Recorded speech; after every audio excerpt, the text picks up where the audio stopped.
Okay, good morning, doctor and my friends. I am Raja Hajira Najwa, one of the Group 1 members. My other members are Nur Shaza Najiha, Nur Farah Shafika, and Tanjin Wei.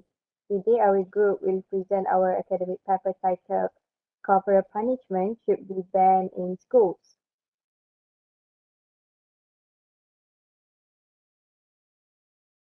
First and foremost, corporal punishment is the most common type of violence against children. It is any form of punishment that employs physical force and is meant to cause pain and suffering. It can take several forms, including spanking, slapping, smacking, and punching, and it can be impelled by various items such as wooden sticks, ropes, and various painful postures. So corporal punishment are also harmful to the physiological, psychological, and character development of a child because it has various negative impacts on their mental health. Teachers have been practicing corporal punishment in schools for many years to influence students' behavioral change and to motivate them to improve their academic performance. However, many researchers show that corporal punishment is a type of violence that has little effects on encouraging constructive changes, and it may possibly lead to rebellion in schools. Therefore, corporal punishment should be banned in school as it only serves as a temporary solution that leads to students' negative developmental outcomes.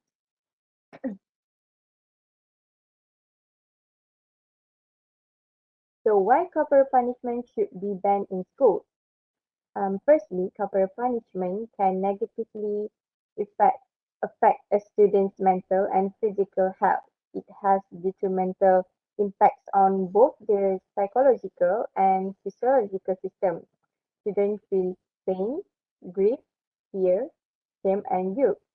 Not only that, when children feel threatened, they experience physiological stress. This kind of stress will activate the brain pathways that help them to deal with potential threats. As a result, students may experience emotional trauma after being physically punished. Consequently, those students who have been affected by trauma run the risk of developing a low sense of self-esteem, which may worsen dramatically as they get older. Furthermore, corporal punishment can cause mental health issues such as sadness and personality disorders. Teachers who use physical corporal punishment to establish discipline in the classroom neglect the negative repercussions of using physical punishment to raise a loving, polite, self-disciplined child. Severe and brutal punishment is not the only solution. An example of corporal punishment that leads to physical and mental trauma is when a teacher hitting the student hitting the students using a wooden broom and which would leave scars and marks and on their bodies. Many students have traumatic reactions as a result of their teachers hitting them. So according to the research conducted by Porter et al. 2021 has revealed that children and adolescents who had a lifetime total of three or more occurrences of being slapped or spanked had a significantly increased chance of getting a mental disorder. Furthermore, another research conducted by Elbla 2012 found that when the students were asked if the physical punishment is more hurtful than verbal one, they shockingly agreed that both types of punishment can cause the same amount of harm and pain. The physical pain of being beaten with a whip and stick is equivalent to the psychological feelings of inferiority and shame that is produced as a result of hearing insulting comments. So that's all from me. I will pass this presentation to Shaltana Jiha. Thank you. Okay, my name is Nushazana Jiha and I will continue the presentation. Corporal punishment is detrimental to both the body and the mind. Many types of research have shown that physical punishment like beating, hitting, and other ways of causing pain can make children more aggressive, more antisocial, more likely to get hurt, and develop mental health problems. These children tend to have increased hormones that indicates toxic stress. For example, teachers use abusive language that contain foul words when they are speaking to students, such as stupid, idiot, useless, and so on. These negative elements can stress students and lead to abuse, strike, and aggression.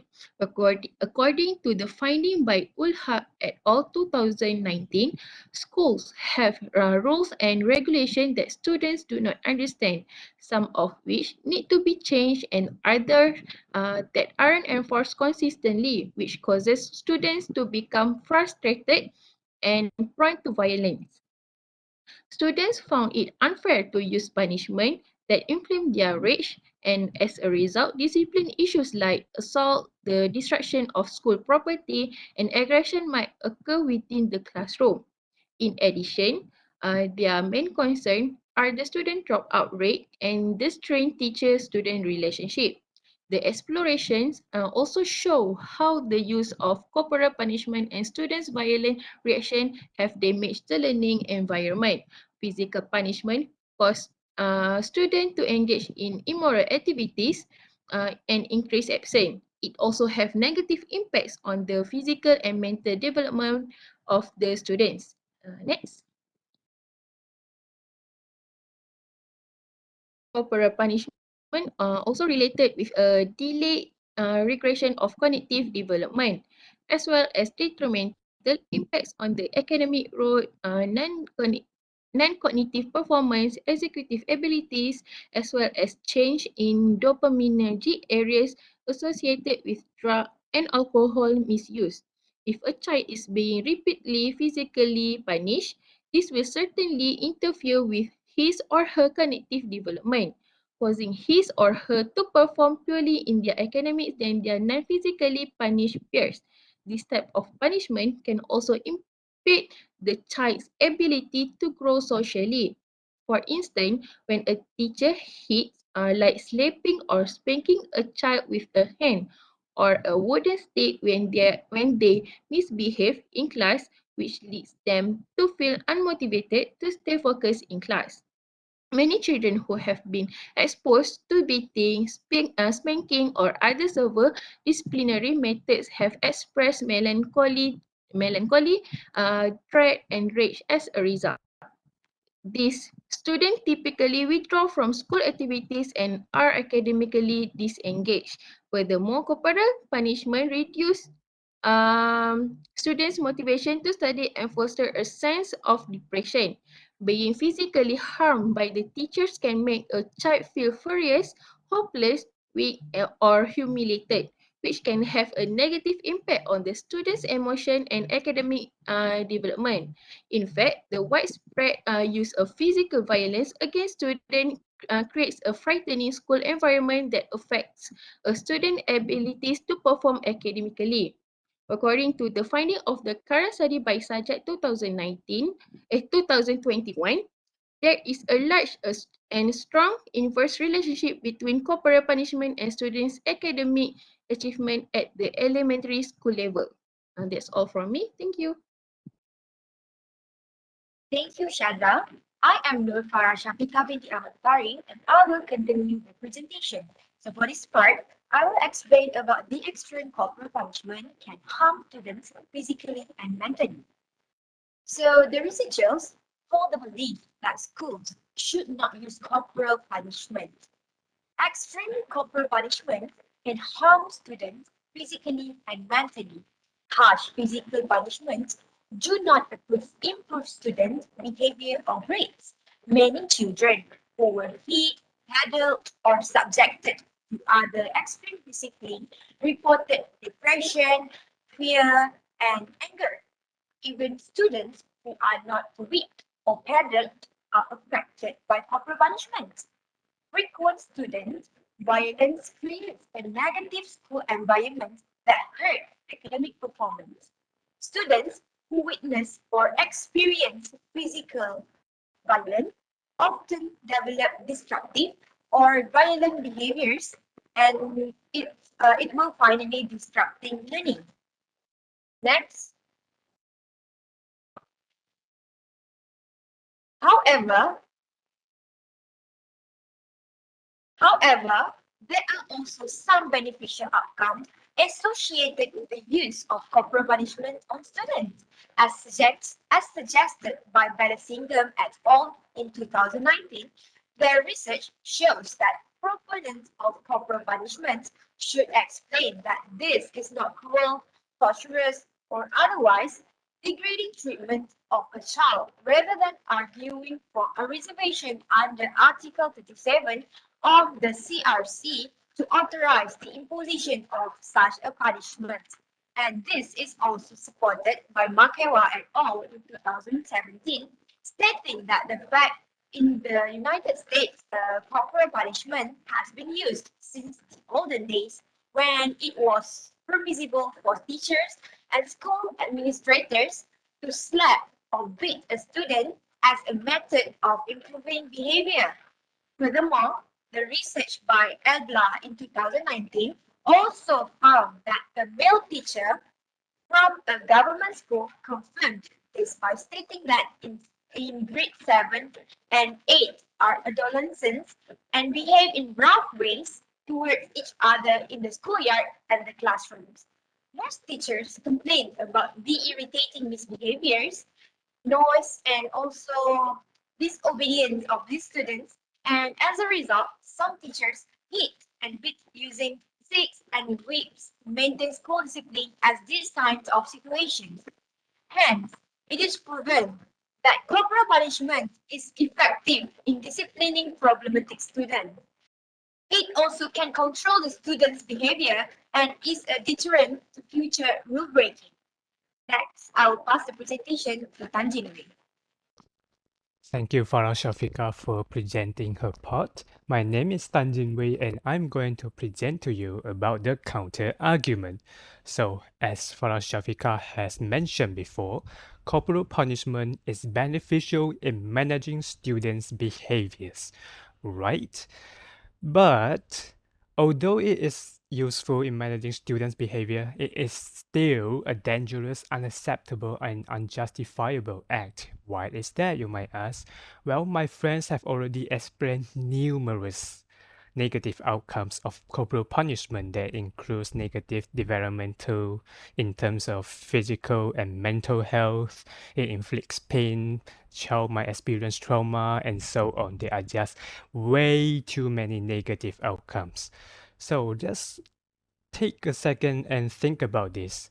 If the school discipline needs to be created at the expense of child's experiencing trauma and being miserable, is it really worth it? Just think about this for a second. Let that sink in.